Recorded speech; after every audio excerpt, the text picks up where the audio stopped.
Hello guys, welcome back to sociology classes. Today our topic is contribution of Durkheim for sociology. Okay, BA first year, BA part third, sociology first paper. Okay, तो आज का हमारा topic क्या है? समाजशास्त्र के लिए Durkheim का योगदान. क्या टॉपिक है? समाजशास्त्र के लिए दुर्खिम का योगदान. ओके, दुर्खिम एक कौन है? मौलिक विचारक थे. कौन थे दुर्खिम? एक मौलिक विचारक थे. वह अनेक दूसरे विद्वानों से प्रभावित अवश्य हुए. जो दूसरे विद्वान थे उनसे भी वो काफी प्रभावित हुए थे, लेकिन उन्होंने सभी विचारों को एक नया रूप देकर समाजशास्त्र को वास्तविक अर्थों में एक वस्तुनिष्ठ विज्ञान बनाने का प्रयत्न किया. ओके, समाजशास्त्र की व्यवहारिकता को स्पष्ट करते हुए उन्होंने लिखा, समाजशास्त्र का मूल्य तभी तक है जब तक उसका उपयोग तात्कालिक समाज के सुधार में किया जा सके. ओके, आरंभ में दर्शन शास्त्र के अध्येता और शिक्षक के रूप में उनका दार्शनिक दृष्टिकोण भी बहुत व्यवहारिक था. इसी कारण दुर्खिम ने समाज को नैतिकता पर आधारित मानते हुए यह विचार व्यक्त किया कि नैतिक व्यवस्था के बिना किसी भी समाज में सामाजिक एकता में वृद्धि नहीं की जा सकती. Okay, according to the Durkheim, in the word of the Durkheim, Durkheim के शब्दों में समाज कोई वस्तु नहीं है. समाज कोई भी वस्तु नहीं है जिसका नैतिकता पर गौण प्रभाव पड़ता हो. यदि सामाजिक जीवन की ये जो सामाजिक जीवन है इसकी सीमा ही समाप्त हो जाए तो उद्देश्यों का अभाव हो जाने के कारण नैतिक जीवन अपने आप समाप्त हो जाएगा. ओके, मतलब समाज कोई वस्तु नहीं है जिसका नैतिकता पर गौण प्रभाव पड़ता हो. यदि अगर सामाजिक जीवन ही समाप्त हो जाएगा, अगर सामाजिक जीवन खत्म हो जाएगा तो उद्देश्यों का अभाव हो जाने के कारण नैतिक जीवन अपने आप में ही समाप्त हो जाएगा. और इस चिंतन में दुर्खिम ने रहस्यवाद मतलब मिस्टिसिज्म, अधिप्राकृतिवाद, सुपरनेचुरलिज्म और परंपरावाद ट्रेडिशनलिज्म का सदैव विरोध किया तथा सामूहिकता और सामाजिक मूल्यों को सामाजिक जीवन का वास्तविक आधार माना. इसका तात्पर्य यह नहीं है कि दुर्खिम सामाजिक घटनाओं की विवेचना में दार्शनिक आधार को अधिक महत्वपूर्ण मानते हैं. उन्हीं के शब्दों में समाजशास्त्र को दार्शनिक पूर्व कल्पनाओं अथवा भावनाओं पर आधारित नहीं होना चाहिए, चाहे वे किसी भी रूप में हो. समाजशास्त्र को दर्शन शास्त्र से अलग रखकर ही उसे विकसित किया जा सकता है. ओके, दुर्खिम ने समाज के जो भी तथ्य हैं, दुर्खिम ने सामाजिक तथ्यों के अध्ययन के लिए सदैव वैज्ञानिक विधि के प्रयोग पर ज्यादा बल दिया है. किसने? दुर्खिम ने. ओके, उनका मानना था कि जिस तरह प्राकृतिक घटनाएं कुछ निश्चित नियमों के आधार पर घटित होती हैं, उसी प्रकार सामाजिक घटनाओं के घटित होने के भी कुछ निश्चित नियम होते हैं. ओके, यदि इन नियमों को समझकर एक वैज्ञानिक विधि के द्वारा सामाजिक घटनाओं की विवेचना की जाए तो समाजशास्त्र भी एक निश्चित विज्ञान बन सकता है. ओके,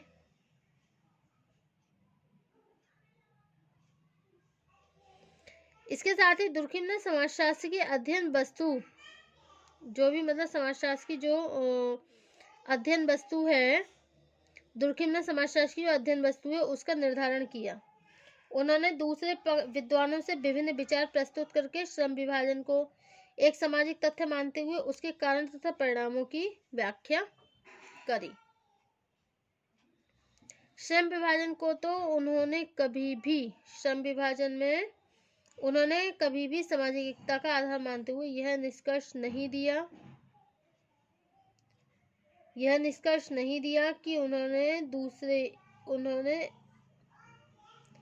जो है दूसरे विद्वानों से भिन्न विचार प्रस्तुत करते हुए श्रम विभाजन के एक सामाजिक तथ्य मानते हुए उसके जो कारण है, परिणाम है, उनकी व्याख्या करिए और श्रम विभाजन को उनके सामाजिक एकता का आधार मानते हुए यह निष्कर्ष दिया है कि यांत्रिक एकता से सावयवी एकता की ओर होने वाले समाज का विकास श्रम विभाजन के अतिरिक्त हुआ। ओके, श्रम विभाजन का ही क्या है, परिणाम है। दुर्खिम यह शास्त्री थे पहले जिन्होंने अनुभविक आधार पर आत्महत्या का अध्ययन करके इसका अध्ययन करा। ओके, और अध्ययन करके इसका सामाजिक आधार पर भी विश्लेषण दिया। धर्म के समाजशास्त्र के रूप में उन्होंने समाजशास्त्र की एक नई शाखा विकसित करी है। दुर्खिम के इसी योगदान को स्पष्ट करते हुए हैरी एल्पर्ट है, उन्होंने लिखा है कि दुर्खिम यदि समाजशास्त्रियों के सिद्धांतों के विकास के लिए एक वैज्ञानिक और एक गैस करिए, तो धर्म के समाजशास्त्र में उन्होंने समाजशास्त्र की नई शाखा विकसित करी है। दुर्खिम ने इस योगदान को स्पष्ट करते हुए हैरी एल्पर्ट ने लिखा है, दुर्खिम यदि समाजशास्त्र सिद्धांतों के विकास के लिए एक वैज्ञानिक और सामाजिक दृष्टिकोण न देते हुए सामाजिक व्यवहारों को समझने के लिए एक विचारयुक्त और तार्किक पद्धति का व्यवस्थित प्रयोग संभव नहीं हो पाता। ओके, इस संदर्भ में समाजशास्त्र के लिए दुर्खिम को योगदान को संक्षेप में निम्नलिखित रूप से समझाया जा सकता है। ओके, तो इसमें क्या है, मतलब समाजशास्त्र के लिए दुर्खिम के योगदान को संक्षेप में निम्नलिखित रूप से समझा जा सकता है। Okay,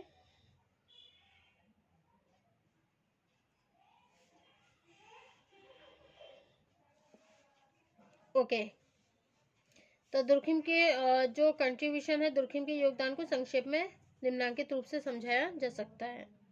okay, use of scientific method in sociology, sociology explanation of values of subject math, sociology and social facts, new interpretations to function as, okay, और नेक्स्ट है आपका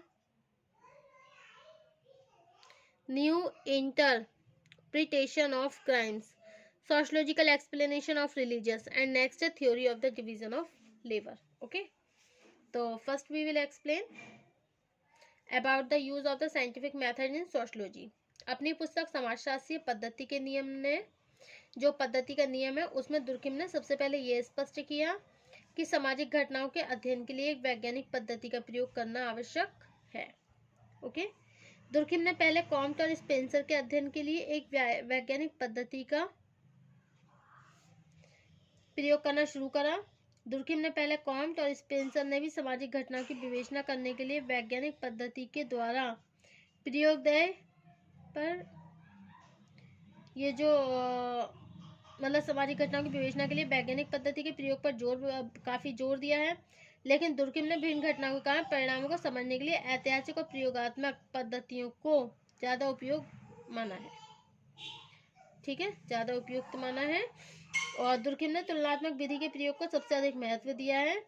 ये वो विधि है जिसके द्वारा समाज में घटित होने वाली विभिन्न घटनाओं की तुलना करके एक घटना के रूप में दूसरी घटना के उपयोग के लिए आवश्यक है कि सामाजिक घटना की व्याख्या करके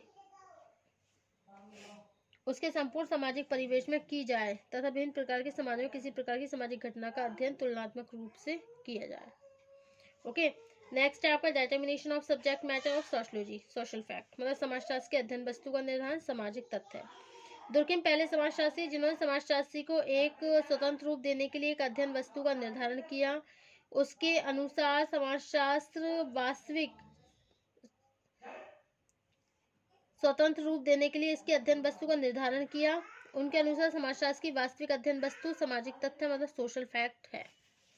ओके, अब नेक्स्ट टॉपिक है आपका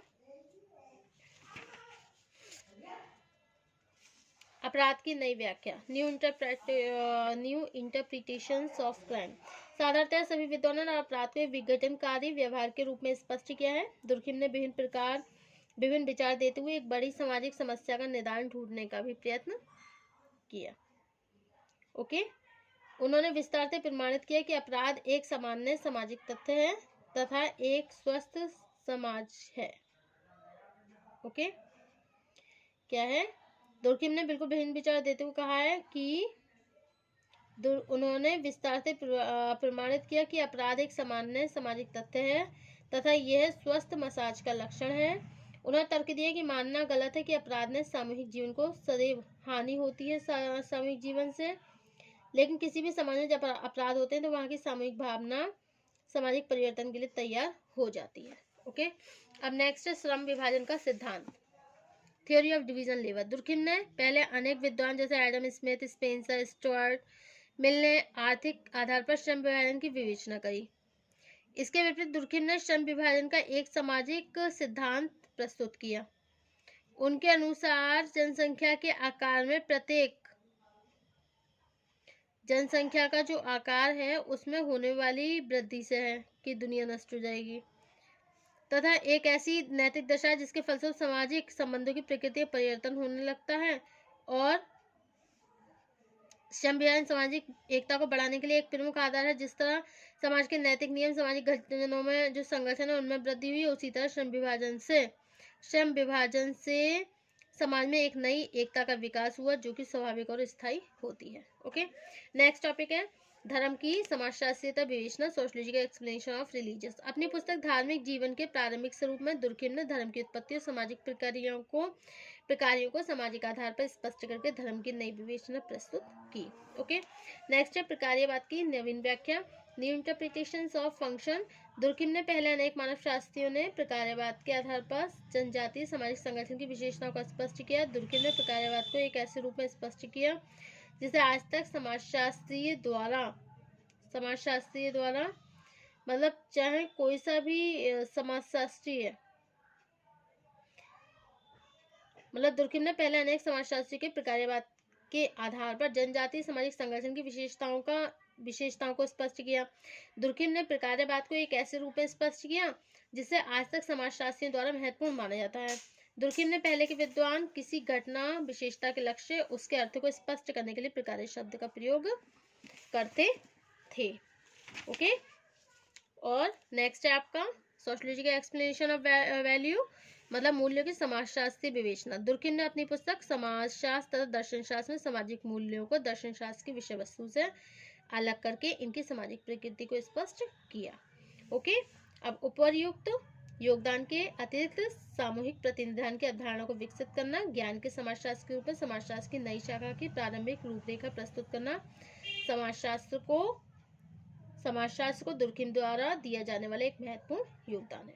ओके, नेक्स्ट टॉपिक होगा हमारा सामाजिक एकता का सिद्धांत और सामाजिक एकता की अवधारणा, theory of the social solidarity and concept. Okay, thank you for watching my YouTube channel.